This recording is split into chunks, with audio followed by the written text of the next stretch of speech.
ये कहानी है एक ऐसे वीर योद्धा की जिनका नाम इतिहास के पन्नों में सुनहरे अक्षरों में लिखा गया। यह कहानी है भील सरदार राणा कुंजा की, जिन्होंने 1576 में हल्दी घाटी के युद्ध में महाराणा प्रताप के साथ कंधे से कंधा मिलाकर मुगल सेना का सामना किया। नमस्कार दोस्तों, स्वागत है आपका हमारे चैनल एआई कंट्रोलिया में। अगर कहानी पसंद आए तो लाइक करना, कमेंट करना, शेयर करना और हमारे चैनल एआई कंट्रोलिया को सब्सक्राइब भी करना। तो चलो बिना देर किए शुरू करते हैं।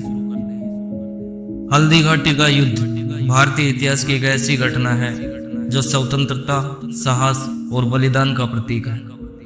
इस युद्ध में महाराणा प्रताप की सेना में कई वीर योद्धा थे, लेकिन भील समुदाय के नेता राणा कुंजा का योगदान अविस्मरणीय था। आइए उनकी कहानी को गहराई से जानते हैं। राणा कुंजा, जिन्हें पुंजा भील या राणा कुंजा सोलंकी के नाम से भी जाना जाता है, मेवाड़ के एक प्रमुख वीर योद्धा थे। वे 15वां ठिकाना के शासक थे, जो मेवाड़ के जंगली और पहाड़ी क्षेत्र में बसा था।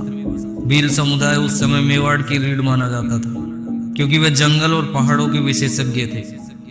उनकी युद्ध कला, विशेष रूप से गुरिल्ला युद्ध प्रणाली, उन्हें एक अनूठा योद्धा बनाती थी। 16वीं शताब्दी में मेवाड़ एक कठिन दौर से गुजर रहा था। 1568 में चित्तौड़ की घेराबंदी के बाद मुगल सम्राट अकबर मेवाड़ के उपजाऊ पूर्वी हिस्से पर कब्जा कर लिया था, लेकिन मेवाड़ के जंगल और पहाड़ी क्षेत्र अभी भी सिसोदिया राजवंश के नियंत्रण में थे। जब 1572 में महाराणा प्रताप ने मेवाड़ की गद्दी संभाली, तो उन्होंने अकबर की अधीनता स्वीकार करने से इनकार कर दिया। इस स्वतंत्रता की लड़ाई में भील समुदाय ने उनका साथ दिया और राणा कुंजा इस समुदाय के सबसे बड़े नेता थे। राणा कुंजा का जन्म भील समुदाय के एक सम्मानित परिवार में हुआ था। वे न केवल एक कुशल धनुर्धर थे, बल्कि एक रणनीतिकार भी थे, जिन्हें जंगल की हर राह और पहाड़ की हर चोटी का ज्ञान था। महाराणा प्रताप ने उनकी वीरता और निष्ठा को देखते हुए उन्हें राणा की उपाधि दी, जो उस समय एक बड़ा सम्मान था। यह उपाधि उनके नेतृत्व और मेवाड़ के प्रति उनकी भक्ति का प्रतीक थी। 18 जून 1576 को हल्दी घाटी का युद्ध शुरू हुआ। यह युद्ध मेवाड़ के महाराणा प्रताप और मुगल सेनापति मानसिंह प्रथम के बीच लड़ा गया था। मुगल सेना में लगभग 5000 योद्धा थे, जबकि महाराणा प्रताप की सेना में करीब 3000 थे, जिनमें 1000 भील धनुर्धर भी शामिल थे। इन भील योद्धाओं का नेतृत्व राणा कुंजा ने किया। हल्दी घाटी का युद्ध एक सकरे पहाड़ी दर्रे में लड़ा गया, जो रणनीतिक दृष्टि से महत्वपूर्ण था। राणा कुंजा और उनके भील योद्धाओं ने इस युद्ध में गुरिल्ला युद्ध प्रणाली का उपयोग किया। वे जंगल और पहाड़ों में छिपकर मुगल सेना पर अचानक हमला करते थे। उनके तीर इतने सटीक थे कि मुगल सैनिकों में दहशत फैल गई। राणा कुंजा ने अपनी सेना को पीछे की पंक्तियों में तैनात किया, जहां से वे दुश्मन पर तीरों की बौछार करते थे। युद्ध के दौरान महाराणा प्रताप ने केंद्र से नेतृत्व किया, जबकि राणा कुंजा ने अपनी भील सेना के साथ मुगल सेना को कई मोर्चों पर उलझाए रखा। उनकी रणनीति ने मुगल सेना को भारी नुकसान पहुंचाया। कहा जाता है कि भील योद्धाओं ने मुगल सेना के कई सैनिकों को मार गिराया, जिससे युद्ध का रुख कुछ समय के लिए मेवाड़ के पक्ष में झुका। हालांकि मुगल सेना की संख्या और संसाधन अधिक थे। 3 घंटे से अधिक समय तक चले इस भयंकर युद्ध में महाराणा प्रताप घायल हो गए। उनके वफादार सरदार झाला मानसिंह ने अपनी जान देकर प्रताप को बचाया। राणा कुंजा और उनके योद्धाओं ने भी अंत तक लड़ाई जारी रखी, जिसके कारण महाराणा प्रताप और उनकी सेना के कुछ हिस्से पहाड़ियों में सुरक्षित निकल गए। हल्दी घाटी का युद्ध अनिर्णायक रहा।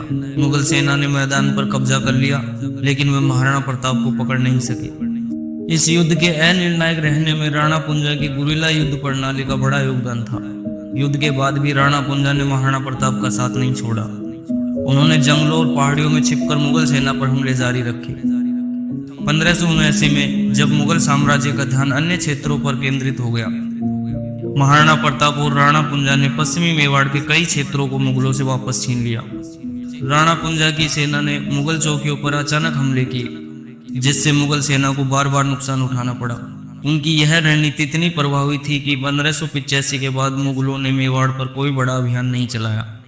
राणा कुंजा की वीरता का सम्मान करते हुए मेवाड़ के राज चिन्ह में एक और राजपूत और दूसरी ओर भील योद्धा का प्रतीक शामिल किया गया।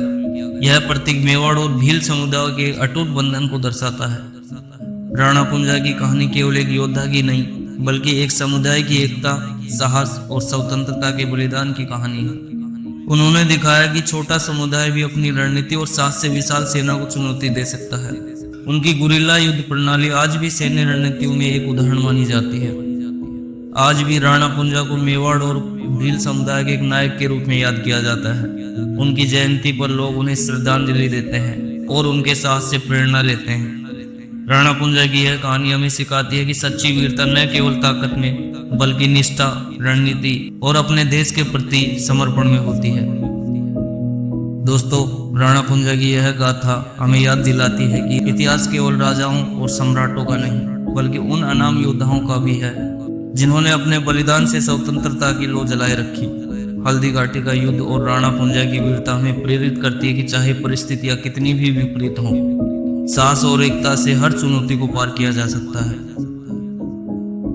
दोस्तों, अगर कहानी पसंद आई तो लाइक करना और शेयर करना, और ऐसी ही ऐतिहासिक कहानियां सुनते रहने के लिए हमारे चैनल AI कनरोलिया को सब्सक्राइब भी करना। अगली बार फिर मिलेंगे एक नई ऐतिहासिक कहानी के साथ। तब तक के लिए जय हिंद, जय भारत।